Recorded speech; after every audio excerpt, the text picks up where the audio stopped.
ketok yen gedhe jemburune. Betul. Ayo. Si Terakhir si siap menjadi istri kedua. Kok dadah. Mah aku ora tahu. Aku omong prasaja ora tahu ndoboli aku. Wah, Pak Ade iki sesuk iki nek ngopi sing gentel, nek dolan sing adol. Kentel. Basa kowe Mas aku. ora awakmu wae iki apike lek karo awakmu. Awakmu. Iki ya sak jam Elisa mong terus. Susu awak. Tenang, sabar. Aku tenang ora ngerti-ngertiku tenong. Saya mbok kandhani. Heeh. Aku jane kepethuk cah iki jane ibu. Cah iki sing ndi? Iki Om Pipah iki. Ngaten napa? Aku ketok tuwekku. Sebabe. Lah wong iki biyen jane nonton wayang wis umbelen nyelempit ning gong lho. Saiki iso ngadeg gejejer ning kene. Lah dadi iya. sidenmu ki apa ora wis tuwik iki? Ya ora ngono. Ngurmati karo Pak Degareng ya. Nggih. Coba disapa dhisik, sungkem sik. Wilujeng dalu, Kong. Ora dihormati ra paten. Hey.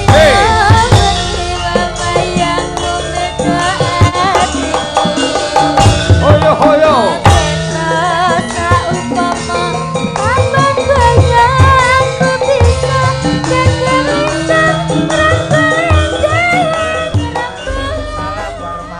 Wabarakatuh. Alhamdulillah. Nggih. Dalam rangka hari jadi Kabupaten Ngawi sowan wonten ing alun-alun Mas Gareng. Alhamdulillah Mas, lek kula ngimpi-ngimpi petang tahun kepungkur lagi sowan mulih sepriki. Oh riyen pun nate. Nggih, hari jadi keletan pandemi, keletan blong. Blong. Tegese boten ringgitan. Nggih. Terus enten ringgitan nggih boten diundang. Ning alhamdulillah sapa sing telaten ya bakal kerejeken. Nggih. Buktine sakniki kula nggih titimbali mriki.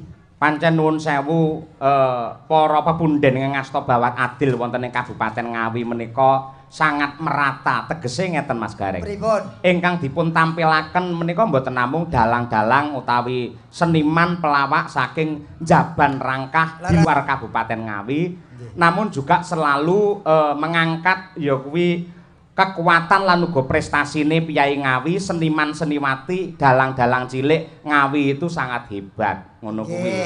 Pancen berarti Ngawi karakternya kuat karena budaya itu cermin dari karakter suatu masyarakat di daerah. Leres. Wong putrane Pak Antok kuwi, Pak Babu kuwi panjenengane kuwi ya kagungan putra sing asmane Mas Dio, kelas 5 SD ya dadi dalang. Wah, kula pujiaken dados dalang kondang Pak, boten sanagap dalang liya-liya, cukup putrane mawon. Denggelmu ya pujimu elek. Lah aku mangan apa? Ora. Lho kuwi urusanmu sing penting ngangge gareng lho, Pak. Siap, mangke gareng saking Palur, Karanganyar. Ya, ora payu jira, payu kabeh. Aku kuwi saking sumengko, saking senengku tak budali gasik aku wis. Nggih. Semarang ini iki yen ditempuh lewat jalan tol Kak. Wong Kowe iki wong lawas ketoke katrok men to. ngapa to? Jalan tol. Lah sing ketok katrok iki kowe. Kok iso? Tulisane apa? TOL. Diwaca Tol. tol. Lah iya. Ning kaprahe umume nyebute jalan tol. Lah saiki yen kaprah apa sebabe jalan tulisane tol kok diwaca tol? Lah ya kuwi to. Nah, walah kowe marai pemikiranmu cupet kok.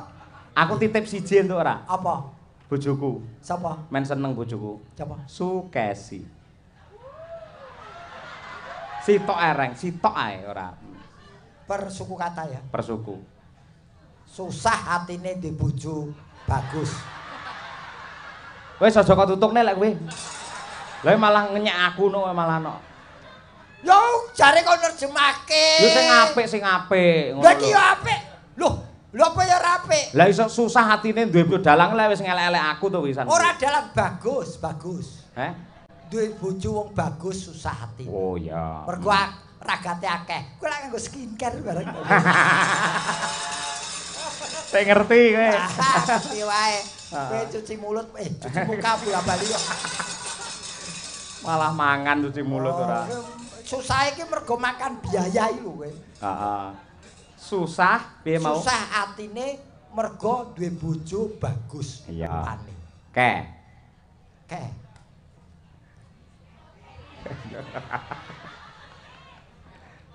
Ketok yen gedhe jemburune.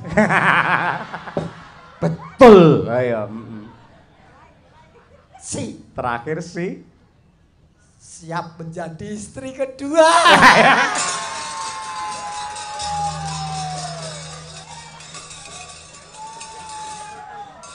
Kalau dibilani karo ibu dulu. Nyuwun sewu. Sampean seneng kono seneng. Ning enek sing ora trima. Mak-mak iki bolo aku, nggih to? Oh, bapak-bapak ora trima lho. Mak ya mesti ora trima wong ora tak kirimi kok. Saya kaya transfer ae. Gak boleh. Oh, cocok jenenge bojone barang kowe ngerti bar iki aku ora dikeki rokok lho karo bojomu. Ya urusanmu mau ora ngelem malah ngelek-elek kok ya ora. Ya piye? Aku ki ora ngelek-elek. Esi ki dielek-elek kok ngopo tetep apik, becik mergo aku ngerti bibit kawite. Wiwit isih bocah sing ngomong ya aku. Alah, ngono ya. Lho takonono ki urung iso ngadeg ki lho. Sing ngedeke sapa rumangsamu? Awakmu to? Lho, ya wong tuane kok aku. Tak kira awakmu ora. Oh, Tak golekne kanca Mas Gareng. Sapa? Mbak Elisa Orcarus Alaso. Sugeng dalu Mbak Elisa Orcarus Alaso. Ngaturaken sugeng dalu wilujeng dalu Mak Cangi, Mak Limbo, Pak Cahyo Kuntadi ingkang minulya lan sedaya mawon para warga ingkang tumplek blek rawuh wonten alun-alun Merdeka menika lan sedaya ingkang rawuh para ingkang kula hormati kula ngaturaken wilujeng dalu. Mas aku izin ya Mas. Nyandi. Aku ngrungokke suarane cah iki blek pipis. Bocah iki kok pilek ora mari-mari to iki. Lah iki pancen bocah iki asline saka Sulawesi kok. Iki gelem nyandang Jawa, gelem nyindan alhamdulillah. Mula yen enek tembunge Mbak Elisa sing kleru, sampean piyai sepuh wajib sing benerke ngono. Oh iya. Janten lho Pak De. Hah? Menawi kula wonten ketal ketul atur, pan menawi kula wonten ketal ketul atur, Kedal kedul. nggih. Tembung kedal kedul ki. Kital kidul. Ya itu. Kital kidul ora kedal kedul. Kital ketul atur. Kital kidule ngatur. Nggih. Kula nyuwun pangapunten lan nyuwun dipernahkake. Nyuwun dipernahkake. Ya. Panjenengan sing wis senior, wis rada tuwa, rada mernahke stetek, mboko stetek ngono lho. Nek aku nggon ngomong ki salah. Ngerti anatomi tubuh ora? Waduh. Setitik mboko setitik ora setetek mboko setetek. Maksudku ya sedikit demi sedikit. Setitik mboko setitik, Iya. sedikit demi sedikit. Iya, Pak Dik. Nah, dadi ora apa-apa. Ana klerumu aku sing benerke wong gandeng kowe iki ya dudu cah tanah Jawa deles utawa cah Jawa asli. Injih. Yen ana klerumu ya ora masalah. Sing penting kowe tetep belajar. Iya, mau Pak Dik kan mangkat sekotol toh. Aku ya sekotol. Suwi-suwi marai mengkirik to reng ngomongane reng. Tol. Iya. Tol ora nganggo H. Aku gak pakai H. Ketoke panjenengan sing rada sudah rungon sih. Aku bilang TOL. Lah ya tol. Yo. Kan jenengan saka dalane, dalan tol. Nek aku saka daerahe, saka toli. Oh, toli iki Sulawesi. Genah reti to. Mlebune Sulawesi ngendi toli-toli? Sulawesi Tengah. Kuwi kabupaten apa kota utawa Ya kabupaten daerah kuwi nggon pinggiran, nggon banyu. Pantai. Lah ya pantai iki isine apa? Ya ora banyu tok ya ana praune barang kok. Ya anu toli-toli, desane. Nggih, daerah mriko nek sing bapake. Heeh. Nek boke beda neh. Ya ora toli-toli. Ora. Ngendi? Seko Lambelu. Lah lambemu dhewe kuwi kok. Kuwi wilayah Wireng, Lambelu wilayah. Lambeku kok. Lambeku ono to wilayah. Iki nggo gedhekke awak lho, kok lambeku lambeke. Ora aku ora metu saka kono ya, Pak De. Masa aku metu saka kono ya ora sedeng. Ra sedeng. Sedeng kok Kanggo sedeng. tembokku aku metune. Sedeng ora sedeng. Ya, sedang. Anu lambe apa mau jenenge? Lambelu. Lambelu kuwi nama suatu daerah di Sulawesi. Ya, Dadi bapak sekolah. lalu lewat Bon Kopi, lewat Doboli. Hah? Kok dadah. Wah, aku ora tahu. Aku omong prasaja ora tahu doboli aku. Wah, Pak De ki sesuk ki nek ngopi sing gentel, nek dolan sing adol. Kentel.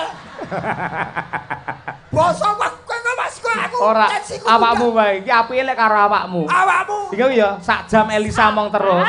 Wis suwe awak. Tenang, sabar. Aku tenang ora ngerti-ngertiku tenong.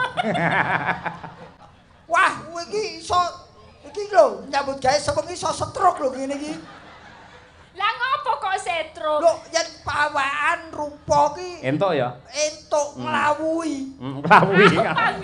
Nglawuhi tegesnya apa? Ya iso gelar, iso gulung. Nglawuhi iki enak disawang. Heeh. Sedep.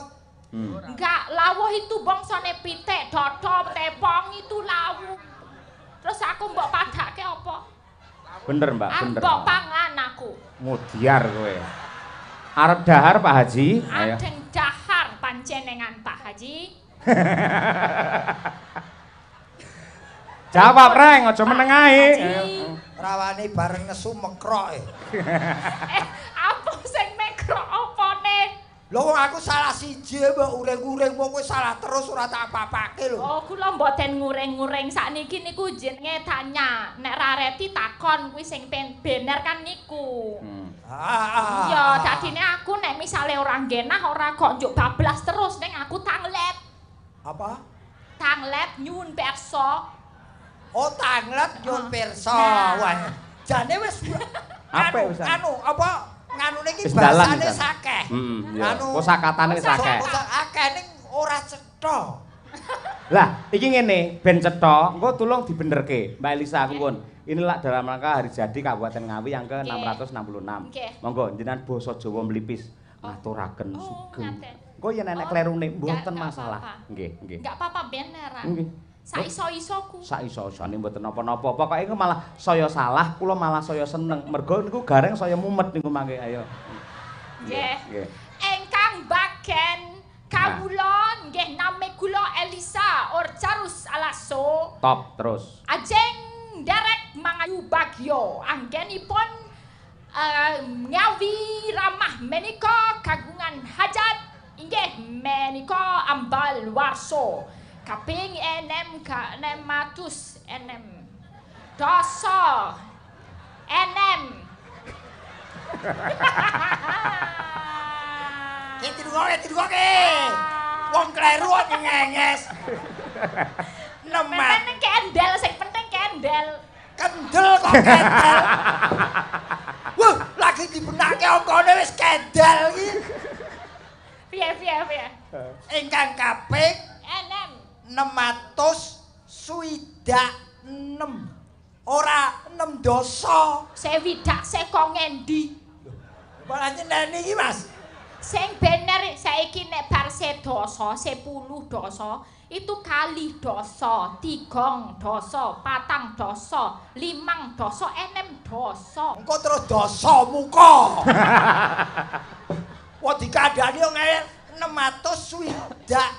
Yen 60 ki ora kanggo dosa ning wis karan sewidak. Sewidak kuwi sejatine wis cedhak. Oh, kula diarani sewidak aja dilih. Padahal umure piro? Aku ya wis kurang setahun sewidak sejak ora. Malah gawe blekungan dhewe kowe ora. Leres niku Mbak Lis sing bener nggih 600 widak 6 mboten usah dibasake. Lanjut. Enem atus sewidak enem. Nah, pinter. Kula dongakaken lan kula puji-puji lan kula bangga-aken. Ora ana bangga ki wong dicekel terus ngene iki bangga. Apa? Gimana? Terus gerak pola ngene iki bangga. Membanggakan yang saya banggakan. Lah ya banggakan ya banggakan. Yo Jawane kuwi Indonesia lek. Yo banggakan. Ngene lho, ingkang kula tresnani ngono cekap sampun. Wong dibanggake. Yang poin itu saya banggakan. Banggakan ki bahasa Jawane apa? Apa ayo? Banggaken. Lah, kandhane yo. Awake dhewe wong Jawa asli malah goblok ya orang malian. Mangsaku karo virus iki landhep iki. Ingkang kula bangga-aken Yo, yen ben. menika setunggal ngawi nika kagungan setunggal ramah niku ingkang paling penting. Penting ya penting, ora pentung. Nggih. Penting. Penting. Weh. Penting iki napa ya basa Jawane? Ojo penting. Apa? Kuwi gawean lawas penting kuwi. Penting. Wigati. Ingkang paling wigati. Betul. Ramah. Ingkang kaping kalih inggih menika petani. Petani. Petani iki gambar pulo kae peta. Petani enggak aku pernah tahu kata petani. Petani itu cari tumo. Heeh. Tumone gareng, ya. Petani. Ayo gaene didis. Jadi itu kesuburan dan yang paling dibanggakan menika inggih menika pari hasil bumi saka masyarakat Ngawi sing dinikmati sama wong sak Indonesia. Betul.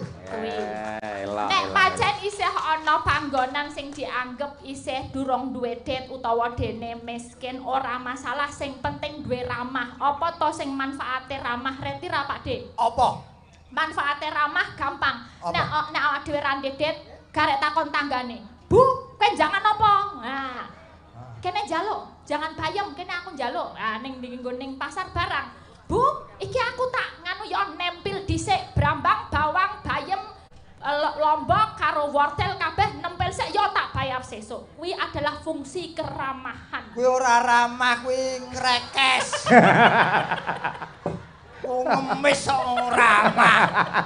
Lah, itu tuh penting loh Pak Desa iki bayangno uang nek ora mementingkan keramahan kaya aku misalnya, anak muda zaman sekarang. Sing penting nyambut gawe umur 25. Kerja. Tekan umur 45. Aku wis sukses, aku iso pensiun dini. Betul. Tapi terus aku arep ngopo? Pas zaman aku umur selawe aku ora tau layat, ora tau menyang nek ana pernikahan, ora tau awor tanggane nek ana bot repot. Ha ambasan umur 60 aku ra duwe kanca, arep ngopo tingak-tingu. Ha. Betul. Bener toh? Betul iki. Kuwi nek wong mementingkan pekerjaan, tapi nek awak dhewe ket umur selawe awak dhewe awor tanggane, ramah tamah, ngerti bot repote tanggane, kancane butuh apa direwangi. Sesuk umur 60 nek ana apa-apane, aduh Bu iki aku encok, apa ngalapor Pak RT?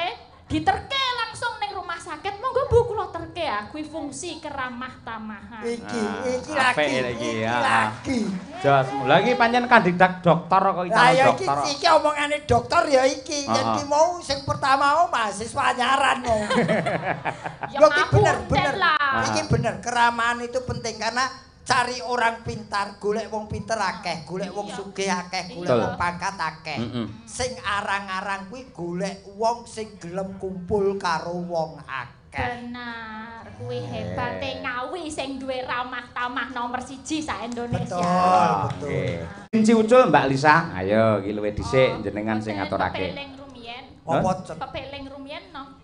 Kunci ucul riyen, nggih, kunci Apa ucul. cetha kok ngene kok nembang. Aja ngenyek. Giri lusi jalma tan kena kinira. Lek omong pancen ya ting pecotone lek nembang, woh, kowe ra kedanan pengen roh wujudmu aku. Oh, giri ora lusi, giri iki bis lho. Iya. Niki nggih bawa. Bawa Tapi bawanya gula sulihi yang lain boleh. Bebas, monggo. Ya, dandang gula Malangan ya. Wah, Malangan nggih. Wah, sake. Napa kok? Uripe Malang kok dandang gula. Ya sesuk ganti mujur. Heeh. Maksudnya gagrak Malang lho. Oh, gagrak Malang. Nggih. Ayam cemang kang mubelnya putih.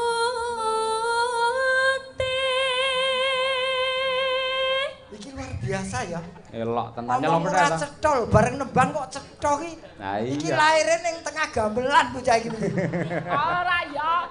Lahir di Palu. Oh, lahir di Palu ya bocah. Di Palu. Heeh. Piye ampuh ra? Apik.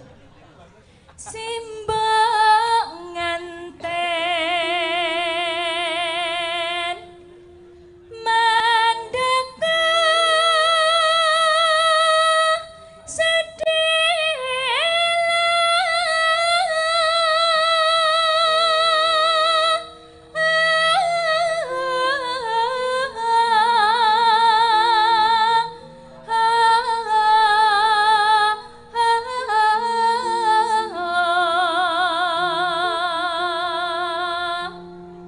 delima putih kambange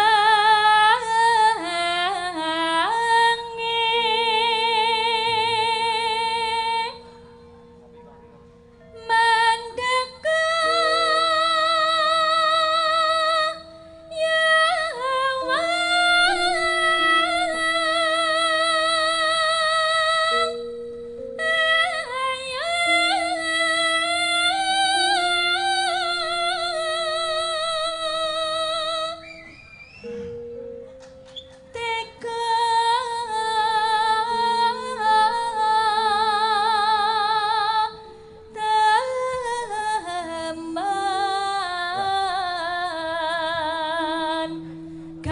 cuaning ati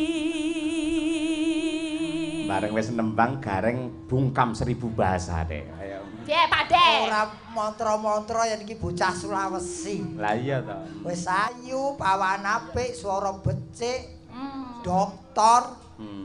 Oh, tewe Doro. Oh, lah ya calon dokter. Ya. Tapi kok urung duwe bojo. Ya mek nowo ento wong ngawi kene.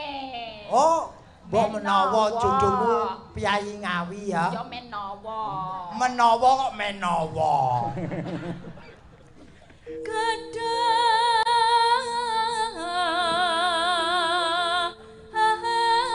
gedang kumlewering jagan napan boyong rawuh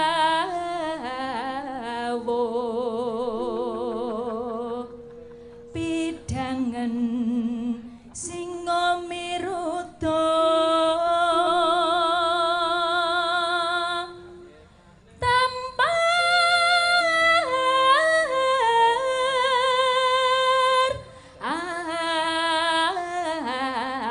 alit kinarya cancangan sapi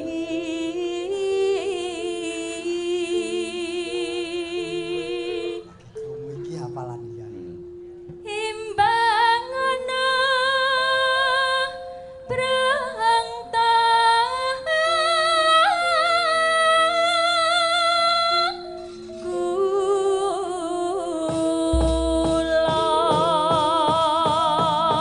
Tepuk tangannya mana untuk Mbak Arisa? Luar biasa.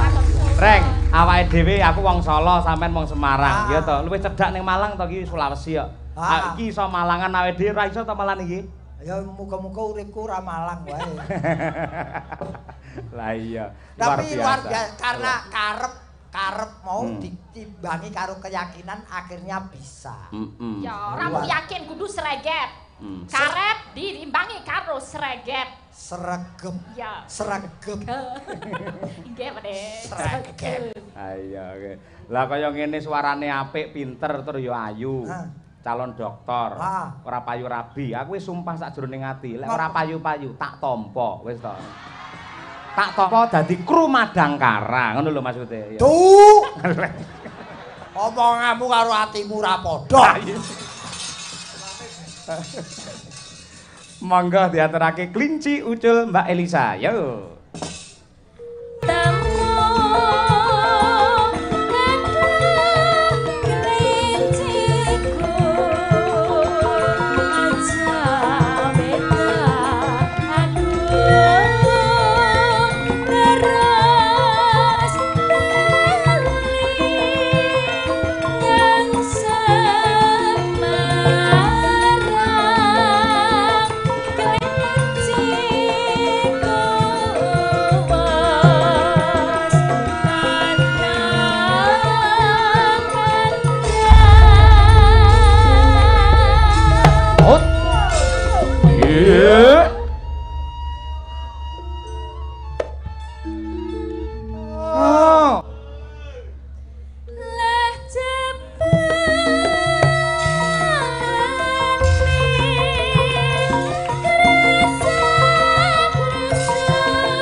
Ajeng tepu ndi, Mbak? Nang ndi kowe? Kowe arep apa? Kowe arep derep apa piye? Mboten yo lenggah. Manut komandan. Komandan ki nulung merintah jangan sampai pergi dari tempat. Mbak Lisa. Pun sayah napa dereng? Mboten kula mboten nonton sayahe. Lek sayah istirahat mboten napa-napa. Komandan malam hari ini manut kalih jenengan, ya. Aja percaya kalih lambene gareng, nggih ta? Sak penake mawon. Nggih, kula nderek Pak Dalang iki. Nderek kula nggih. Ate ukum malam kok ning dinggon iki wong lanang karo wong ayu itu tepat. Ya ben to nyapa to wong sane dhewe-dhewe. Aku ngadeg ora diperintah istirahat. Barang kono ana wong wedok ayu langsung saya. Kowe nakoni saya mak kaping-kaping. Lho iya no, sampeyan lek piyai Jawa terus karo aku wis akrab. Lak Mbak Lisa iki lek pendatang, ya to. Aja nganti atine digawe cuwa, digawe gelo. Men seneng lek nganti mutung ora seneng karo budayane awake dhewe melu cilaka lho, ngono kuwi. Heeh, wis kono, enggak. Kok ngono sih sampeyan? Apa kowe komandane nang kene? Kok ngongkon lungguh? Lah kula ya manut kowe jare mbok kon istirahat. Sapa sing aku ngongkon aku nari iki sik kok. Ya. Nggih, sajatosipun kula niku remen menawi caket panjenengan. Sami kula ngoten. Nanging kula nggih kemutan. Bener ya, ingat itu kemutan ya. Dulu saya di sini waktu ulang tahun Ngawi ke-661 sama Pak Seno Nugroho waktu itu belum jadi bintang tamu. Jenengan. Bintang tamunya adalah Abah Kirun. Nah, di situ memang Pak Seno memberikan ruang untuk sinden-sinden bisa tampil ke depan. Dadi iso berekspresi, iso ngetokke keahliane, dadi muncul kaya aku saiki. Dadi aku yo pengen kanca-kanca sinden. Dadi malam hari ini pertama jenengan menjadi bintang tamu di wayangan Ngawi nggih. Ya, bintang tamu di sini. Tapi kalau tampil di sini ini udah pernah 5 tahun yang lalu. Hari jadi kan ini baru ini jenengan jadi bintang. Artinya bintangnya 2. Aku juga bintang, kamu juga bintang. Nah, kae garenge kayak bintang 7 kan. cucu. Obat sakit kepala. Nggih, Mbak Umi Hafifah. Nggih, iki coba iki. Lunggone. Enggak usah sewot sih, Pak Dek. Semangat ya. Kuat to. Kuat to. Cek kuat ngadeg ora ngono. Kuat ngadeg ora ngono lho. Oh, mingsi. Mingsi. Kata-katane. Ku tak tang dang Umi Hafifah Ponorogo. Yo.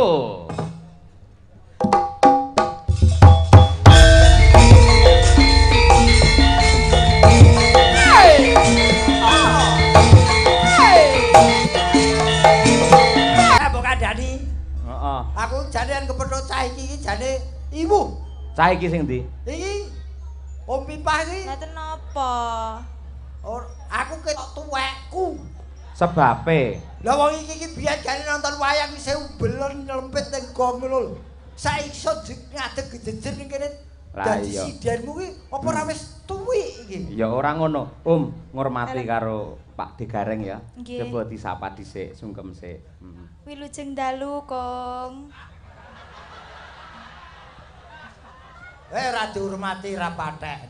Lho, pripun to jenengan? Ya aja tuwek-tuwek to. Ya aku rasane wis tuwek ning aja Kong. Lah pripun? Om. Ya Om sik. Oh, ya Pak De. Bener Om mau lho. Om apa? Omplung ngono lho Om Ndang. Go paidon to piye? Oh, ya wis ngene wis sakarepmu. Sebutan apapun tidak masalah, sing penting kowe tetep ngajeni marang wong sing luwih tuwa. Nggih, Kong. Ya. Ya tuh. Aja Kong eyang ngono lho. Nggih, Eyang. Anu ongkong timbangane yang ku tak dikira aku sing bau reksa. Oh, nggih.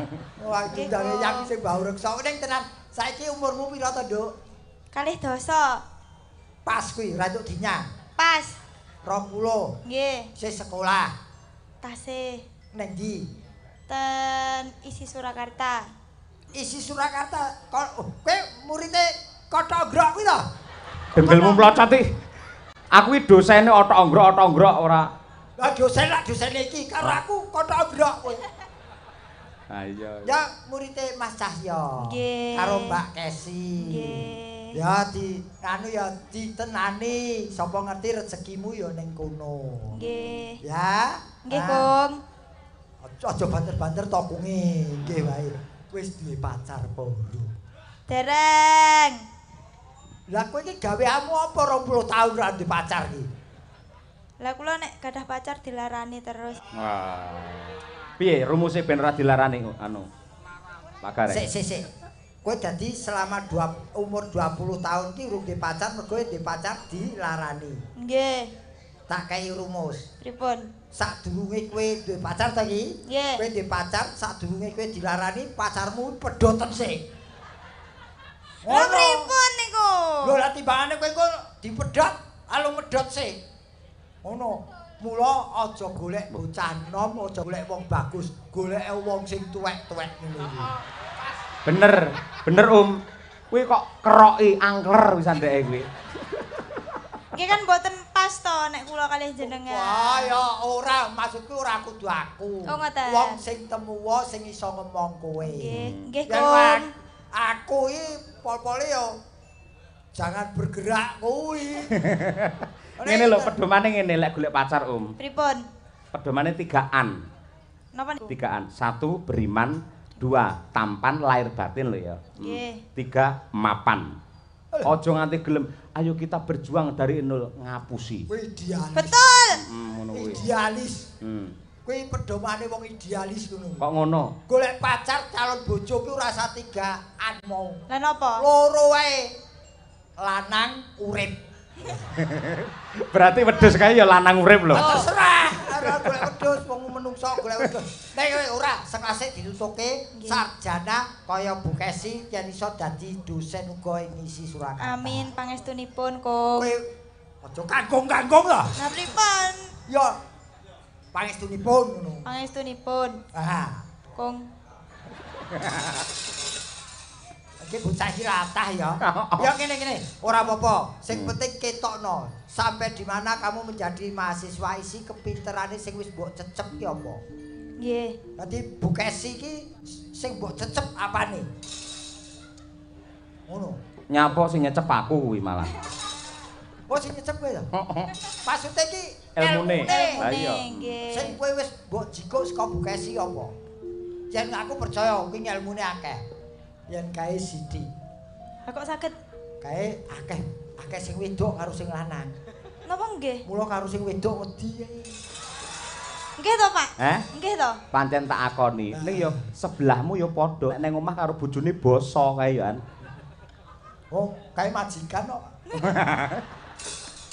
Ya Ki Apa wis sing dikersake Ula Tampar karyanipun Mbah Sukron Swanda.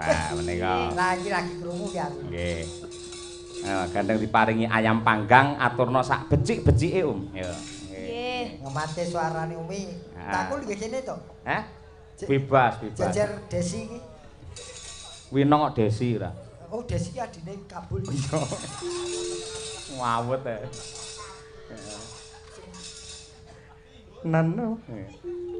Mate seri angkleng darma.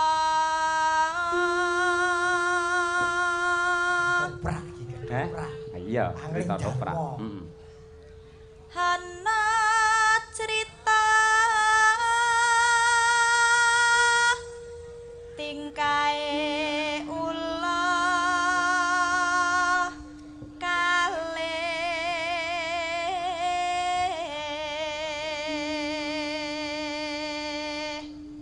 Nano. Ingkang samya jumburaya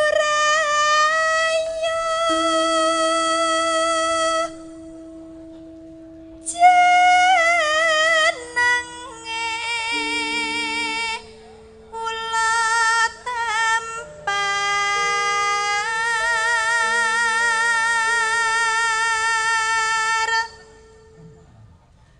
wani gunjak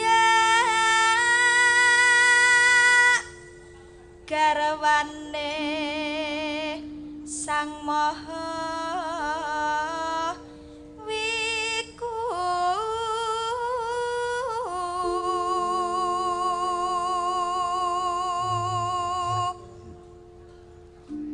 anenggih kinaga raja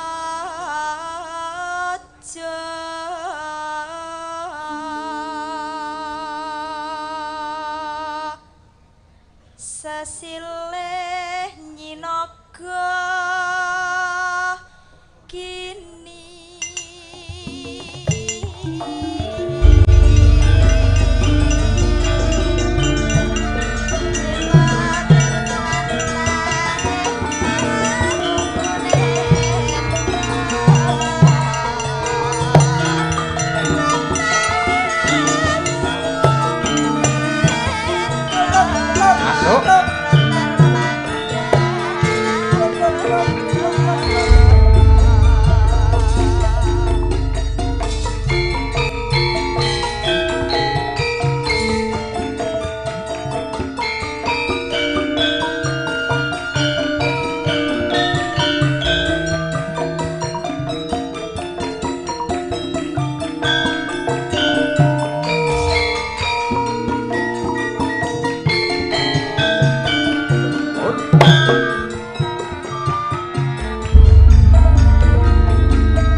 kasih. Mbak Birgita karo Mbak Winong tambah Mbak Elisa dalam lagunya yang lagi tren Gitir Sumilir. Nonton ngemake. Apa? Nggih. Aku seneng iki kintir pinggir iki. Gitir Sumilir. Lah ya, sumilir kena angin terus minggir. Iya. Maka Mbak Elisa tengah terus sing ngapit Mbak Winong karo Mbak Birgita. Ya, nggih. Apa? Maka dipun aturaken Gitir Sumilir. Dados. Hei, ho, hei, ho, hei. Ayo, Lot.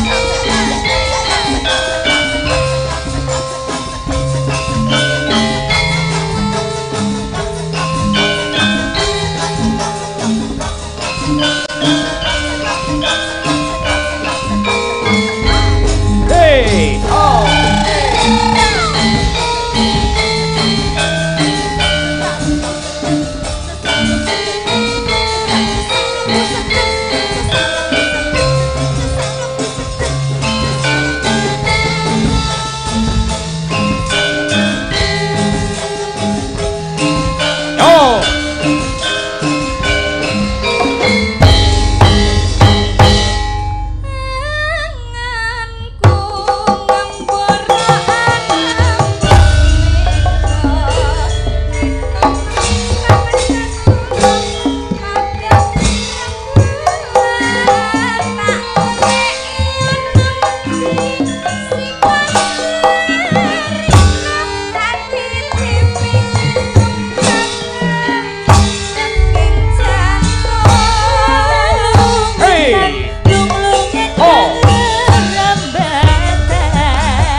Mbah D Giatun wonten Blitar, Pak D Kowo Sugeng Laras. Seluruh warga masyarakat Kota Ngawi tetap ramah dan barokah.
biasa. Waduh, elak.